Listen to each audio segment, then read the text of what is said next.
Hello students, welcome to the official YouTube channel of SSCM college Mandalgarh. हमारा आज का topic है law of supply. Last video में हमने सप्लाई का meaning, factors affecting supply, supply curve आदि का अध्ययन किया था। इस वीडियो में हम अध्ययन करेंगे पूर्ति का नियम। पूर्ति का नियम वस्तु की पूर्ति और उसकी कीमत के मध्य संबंध की व्याख्या करता है। अब ये कि वस्तु की पूर्ति और कीमत के मध्य क्या संबंध होता है, तो जिस प्रकार मांग के नियम में हमने अध्ययन किया था कि मांग के नियम में वस्तु की कीमत और उसकी मांगी जाने वाली मात्रा के मध्य ऋणात्मक संबंध होता है, यही पूर्ति के नियम में वस्तु की पूर्ति और उसकी कीमत के मध्य पॉजिटिव रिलेशनशिप होती है। दोनों के मध्य धनात्मक संबंध होता है। यानी यदि वस्तु की कीमतें बढ़ती है यानी प्राइस इंक्रीज होगी तो क्वांटिटी सप्लाई भी इंक्रीज होगी, और यदि प्राइस डिक्रीज होगी तो क्वांटिटी सप्लाई भी क्या होगी, डिक्रीज होगी। तो दोनों के मध्य धनात्मक संबंध पाया जाता है। जो पूर्ति का नियम होता है वह केवल एक आपको प्रवृत्ति या दिशा का अध्ययन कराता है। पूर्ति का नियम मात्रात्मक व्याख्या नहीं करता है। यानी कि पूर्ति का नियम हमें केवल दिशा का ज्ञान कराता है कि यदि वस्तुओं की कीमतें बढ़ती हैं तो पूर्ति बढ़ेगी या घटेगी, कितना बढ़ेगी या कितना घटेगी, ये अध्ययन हम पूर्ति के नियम में नहीं करते हैं। इसीलिए कहा जाता है कि पूर्ति का नियम एक गुणात्मक कथन है और मात्रात्मक कथन नहीं। ये लिखा हुआ है, देखिए, पूर्ति का नियम एक गुणात्मक कथन है, मात्रात्मक कथन नहीं। कीमत एवं पूर्ति के मध्य प्रत्यक्ष बोले या हम बोले धनात्मक संबंध होने के कारण पूर्ति वक्र धनात्मक ढाल वाला या बाएं से दाएं ऊपर की ओर बढ़ता हुआ होता है। यानी जो हमारा सप्लाई कर्व है वो बाएं से दाएं बढ़ता हुआ होता है, और जो आपका डिमांड कर्व था वो क्या था, बाएं से दाएं गिरता हुआ होता है, क्योंकि दोनों के मध्य क्या था, यहाँ पे नेगेटिव रिलेशनशिप थी। जबकि सप्लाई में क्या होता है, क्वांटिटी सप्लाई और प्राइस दोनों के मध्य क्या होती है, पॉजिटिव रिलेशनशिप होती है। इसीलिए इसका जो ढाल होता है वह बाएं से ऊपर दाहिनी ओर बढ़ता हुआ होता है। आपको एक टेबल दी गई है पूर्ति तालिका। ये वस्तु की कीमत है 2 रुपये, 3, 4, 5, 6 और पूर्ति की मात्रा गिवन है। अब जो प्राइस है, आप देखेंगे कि जब वस्तु की कीमत 2 रुपये थी तो उसकी क्वांटिटी सप्लाई, हम इसको QS बोलते हैं, क्वांटिटी सप्लाई 10 थी। जब वस्तु का मूल्य बढ़कर 2 से 3 हो गया तो क्वांटिटी सप्लाई भी इंक्रीज होकर आपकी क्या हो गई है, 10 to 15। पूर्ति का नियम यही तो बताता है कि यदि वस्तु की कीमतें बढ़ती हैं तो पूर्ति की मात्रा भी बढ़ती है।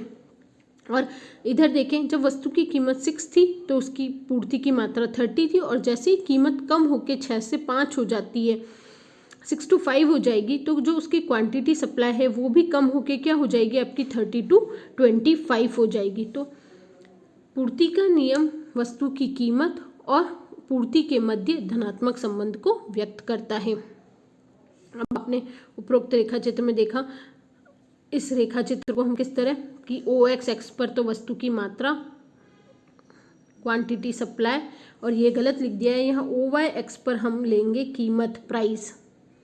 यहाँ OY एक्स पर क्या आएगी, वस्तु की कीमत। हमेशा ये तो इधर कीमत आएगी, इधर क्वांटिटी सप्लाई। जब कीमत 2 रुपये थी तो क्वांटिटी सप्लाई थी 10, कीमत 3 है तो क्वांटिटी सप्लाई है 15, कीमत 4 है तो क्वांटिटी सप्लाई 20, कीमत 5 है तो क्वांटिटी सप्लाई 25, और कीमत 6 है तो क्वांटिटी सप्लाई है 30। तो इन सब बिंदुओं को मिलाने से जो रेखा बनती है वो कहलाती है पूर्ति वक्र, सप्लाई कर्व। SS हमारा यहाँ क्या है, सप्लाई कर्व है। तो पूर्ति के नियम की व्याख्या में तो पूर्ति का नियम से आप क्या समझते हैं, हम टेबल बनाएंगे, फिर रेखाचित्र, आप रेखाचित्र का प्रदर्शन करेंगे, फिर आप इसकी व्याख्या करेंगे। हम लिखेंगे कि उपरोक्त तालिका में वस्तु की पूर्ति और कीमत को दर्शाया गया है। तो वस्तु की कीमत 2 रुपये है तो वस्तु की पूर्ति की मात्रा इतनी है, और कीमत बढ़ जाती है। हम एक कंसेप्ट बढ़ने का, और कि कीमत बढ़ने पर वस्तु की पूर्ति बढ़ती है और कीमत कम होने पर वस्तु की पूर्ति कम होती है। हम दोनों का एक एक एग्जाम्पल देंगे, रेखा चित्र को एक्सप्लेन करेंगे।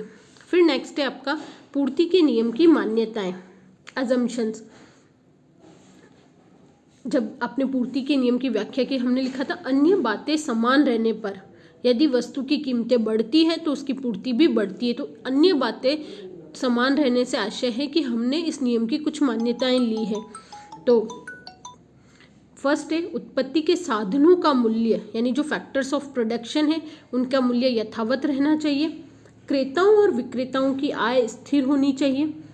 वस्तु की कीमत में अधिक परिवर्तन की आशंका नहीं होनी चाहिए, यानी प्राइजेज नहीं चेंज चाहिए। उत्पादकों एवं विक्रेताओं के तकनीकी ज्ञान में वृद्धि नहीं होनी चाहिए।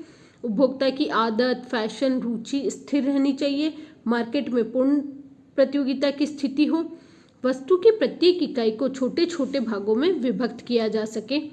और लास्ट है उत्पादक को यह मानना चाहिए कि वस्तु की कीमत में एक परिवर्तन और अधिक परिवर्तन नहीं करेगा। तो ये थी कुछ पूर्ति के नियम की मान्यताएं। नेक्स्ट है पूर्ति वक्र ऊपर की ओर उठता हुआ क्यों होता है, या पूर्ति के नियम के लागू होने के कारण, causes of operation of law of supply. पूर्ति वक्र हमेशा ऊपर की ओर उठता हुआ होता है। जो हमारा सप्लाई कर्व होता है वो हमेशा इस तरह बनता है। तो ऐसा क्यों होता है? फर्स्ट इसका रीजन है प्राइस राइज, मूल्यों में वृद्धि। वस्तुओं के मूल्यों में वृद्धि होने के फलस्वरूप उत्पादकों का लाभ, ऊंची कीमतों पर उत्पादकों को ऊंचा लाभ प्राप्त होता है, तो वह अधिक मात्रा में वस्तुएं और सेवाएं बेचने के लिए प्रेरित होते हैं। नेक्स्ट है वस्तुओं के मूल्यों में कमी। वस्तुओं के मूल्यों में कमी होने पर लाभ कम हो जाता है। यदि मूल्य बढ़ेंगे तो पूर्ति भी बढ़ेगी, और मूल्य कम होने पर उत्पादक को नुकसान होता है। तो उत्पादक क्या करते हैं? वस्तु की उत्पत्ति या विक्रय मात्रा को घटा देते हैं। तो इस कारण से मूल्यों में वृद्धि अथवा कमी से विक्रेताओं के होने वाले लाभ की मात्रा में परिवर्तन इस नियम के क्रियाशील होने का मुख्य कारण है। मेन रीजन है प्राइस में यदि राइज हो रहा है तो सप्लाई भी राइज होगी, और प्राइस यदि डिक्रीज होती है तो सप्लाई भी डिक्रीज होगी। नेक्स्ट आपको दिया हुआ है दीर्घकाल में मांग एवं पूर्ति में समायोजन। समय अवधि भी पूर्ति को प्रभावित करती है। जितनी कम या अधिक होगी पूर्ति भी उतनी ही कम या अधिक परिवर्तन। जैसे हम अल्पकाल में मांग के अनुसार पूर्ति को समायोजित नहीं कर सकते हैं कि अल्पकाल में हम वस्तु की पूर्ति को नहीं बढ़ा सकते, और दीर्घकाल में हम मांग के अनुसार पूर्ति में समायोजन कर सकते हैं। नए उत्पादकों एवं विक्रेताओं, अब यदि मूल्य बढ़ने पर लाभ से प्रेरित होकर नए उत्पादक एवं विक्रेता भी बाजार में प्रवेश करते हैं, तो उससे क्या होगा? वस्तुओं की जब सप्लायर्स बढ़ जाएंगे तो वस्तुओं की पूर्ति भी बढ़ेगी। प्रवेश कर लेते हैं तो जो कीमतें कम होने के कारण उत्पादन नहीं करते थे, अब वह भी उत्पादन करते हैं, तो बढ़ी हुई कीमतों पर पूर्ति भी क्या होती है? बढ़ जाती है। तो ये कुछ कारण थे पूर्ति के नियम के लागू होने के। तो इसमें मेन था प्राइस, वस्तु के मूल्य में वृद्धि, वस्तुओं के मूल्यों में कमी, और समय, और लास्ट था हमारा नए उत्पादकों एवं विक्रेताओं का प्रवेश। नेक्स्ट है पूर्ति में परिवर्तन एवं पूर्ति की मात्रा में परिवर्तन में अंतर, difference in change in supply और difference in change in quantity supply. तो जो पूर्ति के निर्धारित घटक होते हैं, हमने इससे पहले जो लास्ट वीडियो था उसमें पढ़ा था फैक्टर्स अफेक्टिंग सप्लाई की पूर्ति के निर्धारक घटक। तो पूर्ति के निर्धारक घटकों में से किसी में भी यदि परिवर्तन होता है तो वह पूर्ति को भी प्रभावित करते हैं। पूर्ति में परिवर्तन दो प्रकार से हो सकता है। फर्स्ट है आपका पूर्ति का विस्तार अथवा संकुचन, expansion of supply and contraction of supply. पूर्ति का विस्तार एवं पूर्ति का संकुचन। जब किसी भी वस्तु की पूर्ति में उसकी कीमत के कारण परिवर्तन होता है, हम बोले कि यदि जो पूर्ति के निर्धारक तत्व हैं तो कीमत के अलावा जितने भी निर्धारक तत्व हैं वो सब स्थिर हैं, और केवल वस्तु की कीमत में परिवर्तन होने के कारण यदि वस्तु की पूर्ति में परिवर्तन होता है तो उसे पूर्ति का विस्तार अथवा संकुचन कहा जाता है। यदि वस्तु की कीमत में वृद्धि होगी तो उसकी पूर्ति बढ़ जाएगी, और कीमत में कमी होने पर पूर्ति घट जाती है। यदि वृद्धि होती है तो ऐसी वृद्धि को विस्तार कहा जाता है, और यदि कमी होती है तो ऐसी कमी को पूर्ति का संकुचन कहा जाता है। पूर्ति के विस्तार की दशा में पूर्ति वक्र ऊपर उठता हुआ होता है, और संकुचन की दशा में पूर्ति वक्र नीचे झुका हुआ होता है। यानी जब अन्य तत्व स्थिर होते हैं और केवल कीमत में परिवर्तन के कारण यदि वस्तु की पूर्ति की मात्रा में परिवर्तन होता है तो उसे हम पूर्ति का विस्तार या संकुचन कहते हैं। आप ये रेखाचित्र देखिए, OX एक्स पर पूर्ति की मात्रा और OY एक्स पर वस्तु की कीमत दी गई है। जो क्वांटिटी है, जब वस्तु की कीमत P थी तो क्वांटिटी थी OQ। अब कीमत बढ़ गई, O से P1 हो गई, तो कीमतें बढ़ेगी तो सप्लाई भी क्या होगी, बढ़ेगी। तो कीमत जब कीमत जब P से P1 हुई तो सप्लाई भी आपके बढ़कर Q से क्या हो गई, Q2 हो गई। तो ये चीज़ कहलाती है पूर्ति का विस्तार, एक्सपांशन। और जब वस्तु की कीमत गिरकर P से P2 हो जाती है तो वस्तु की क्वांटिटी भी कम होकर Q से Q2 हो जाएगी। तो इसे हम क्या कहेंगे, पूर्ति का संकुचन। यानी जब कीमत में परिवर्तन के कारण पूर्ति की मात्रा में वृद्धि या कमी होती है तो इसे पूर्ति का विस्तार या संकुचन कहा जाता है।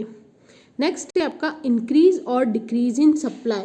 पूर्ति में वृद्धि अथवा कमी, हम दूसरे शब्दों में कहें कि जब पूर्ति के जो सब कीमत स्थिर है और अन्य तत्वों में परिवर्तन के कारण यदि पूर्ति की मात्रा में परिवर्तन होता है तो उसे पूर्ति में कमी या वृद्धि कहा जाता है।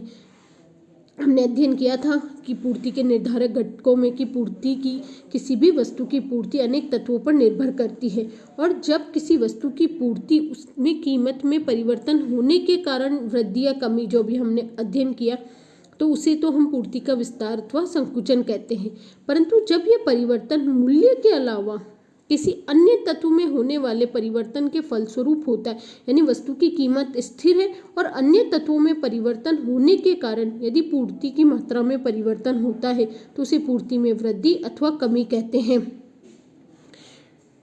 अब हम देखेंगे, ये आप डायग्राम देखिए, तो इसमें वस्तु की कीमत तो क्या है, स्थिर है। ये प्राइस इसमें और इसमें दोनों में वस्तु की जब कीमत तो स्थिर है, लेकिन जब कीमत स्थिर होने पर अन्य तत्वों में परिवर्तन के कारण जो आपका सप्लाई कर्व है वो क्या हो गया, शिफ्ट हो गया। पहले का हमारा सप्लाई कर्व था ये SS और नया सप्लाई कर्व है S1। तो पूर्ति में कमी हुई, तो जब पुराना जो आपका सप्लाई कर्व है SS, वहाँ पर आपकी वस्तु की मांगी जाने वाली मात्रा थी OQ1 और सप्लाई कर्व शिफ्ट हो गया तो मांगी जाने वाली मात्रा कितनी हो गई, OQ। तो ये जो है ये क्या कहलाती है, डिक्रीज इन सप्लाई। और यह हमारा पुराना सप्लाई कर्व है SS। अब अन्य तत्वों में परिवर्तन के कारण पूर्ति की मात्रा में वृद्धि हो गई तो नया सप्लाई कर्व आ गया आपका S1। पुरानी पूर्ति की मात्रा थी OQ1, अब सप्लाई बढ़कर क्या हो गई, OQ। तो ये कहलाता है इंक्रीज इन सप्लाई और ये कहलाता है डिक्रीज इन सप्लाई। और जब कीमत में परिवर्तन के कारण होता है तो उसे हम कहते हैं एक्सपांशन ऑफ सप्लाई, और कीमत में कमी होने पर जब सप्लाई में भी कमी हो जाती है तो उसे कॉन्ट्रैक्शन ऑफ सप्लाई कहा जाता है। नेक्स्ट है आपका पूर्ति के नियम के अपवाद। क्या पूर्ति वक्र नीचे की ओर झुका हुआ हो सकता है? तो पूर्ति के नियम के कुछ अपवाद दिए गए हैं, जिसमें आपके फर्स्ट है कृषि जन्य पदार्थों की पूर्ति। इस नियम के अनुसार वस्तु की पूर्ति का संबंध केवल उसके मूल्य से होता है और हम जो अन्य तथ्य होते हैं इन पर ध्यान नहीं दिया जाता, जबकि वस्तु की पूर्ति उसकी उत्पादन की मात्रा पर भी निर्भर करती है। जो एग्रीकल्चर प्रोडक्ट्स होते हैं, जो उनकी सप्लाई है वो किस पे डिपेंड होती है, बेसिकली मॉनसून पे डिपेंड होती है। तो कृषि जन्य पदार्थों की जो पूर्ति है हम एक सीमा से अधिक नहीं बढ़ा सकते, बल्कि यदि बाजार में मूल्य भी बहुत अधिक है तो भी उनकी पूर्ति को इंक्रीज नहीं किया जा सकता, क्योंकि वो प्राकृतिक तत्वों पर अधिक निर्भर होती है। नेक्स्ट है कोई पुरानी कलात्मक वस्तुएं हैं तो उनकी बाजार में कीमत बहुत अधिक होने पर भी उनकी पूर्ति को आसानी से न तो बढ़ाया जा सकता है न घटाया जा सकता है, जैसे महाराणा प्रताप का भाला, या जो हम बोले ना पुरानी कलात्मक वस्तुएं हैं, महात्मा गांधी का चश्मा, लाठी इत्यादि। नेक्स्ट है केवल स्थितिक दिशा की व्याख्या। पूर्ति का नियम केवल स्थैतिक दिशा को ही व्याख्या करता है, इसमें पूर्ति को प्रभावित करने वाले अन्य तत्वों की ओर ध्यान नहीं दिया जाता। नेक्स्ट है भविष्य में कीमत में वृद्धि या कमी की संभावना। यदि लगता है कि भविष्य में और अधिक कीमतें बढ़ेगी तो उत्पादक क्या करते हैं, इन बढ़े हुए मूल्यों पर भी वस्तुओं की अधिक पूर्ति उपलब्ध नहीं करवाते हैं, क्योंकि अधिक लाभ की आशंका में वो क्या करते हैं, उनको स्टोर करके रख लेते हैं कि भविष्य में और अधिक मूल्य बढ़ने की संभावना है। तो यदि पूर्ति का नियम उस दिशा में भी लागू नहीं हो पाता जब उत्पादक को यह आशा होती है कि वस्तु के मूल्य में भविष्य में अभी और परिवर्तन होंगे। उदाहरण के लिए यदि किसी वस्तु की कीमत में वृद्धि हो जाए तो यह आशा है कि इसके मूल्यों में और अधिक वृद्धि होगी, तो पूर्ति बढ़ने के स्थान पर घट जाएगी, क्योंकि उत्पादक क्या करेंगे, उसका अधिक से अधिक स्टॉक करना पसंद करेंगे, जिससे भविष्य में ऊंची कीमतों पर बेचा जा सके। नेक्स्ट है ऑक्शन गुड्स, नीलामी की वस्तुएं। पूर्ति का नियम नीलामी की वस्तुओं पर भी लागू नहीं होता, क्योंकि इन वस्तुओं की पूर्ति पूर्व निश्चित होती है, अतः कीमत अधिक होने पर भी इनकी पूर्ति को हम घटा या बढ़ा नहीं सकते हैं। नेक्स्ट है अल्प विकसित, अविकसित एवं विकासशील राष्ट्रों में श्रम की पूर्ति।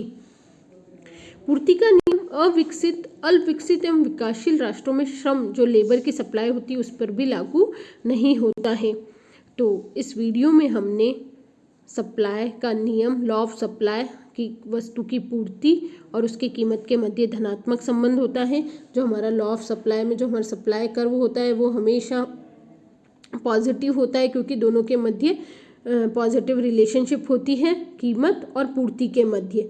इसके बाद हमने पूर्ति के नियम की मान्यताएं, पूर्ति का विस्तार एवं संकुचन, पूर्ति में कमी एवं वृद्धि और पूर्ति के नियम के लागू होने के कारण व न लागू होने के कारण, या हम बोले कि पूर्ति के नियम के अपवाद का अध्ययन इस वीडियो में किया है। इस वीडियो से रिलेटेड यदि आपकी कोई भी क्वेरी है तो आप मुझे व्हाट्सएप ग्रुप या यूट्यूब कमेंट बॉक्स में पूछ सकते हैं। Thank you.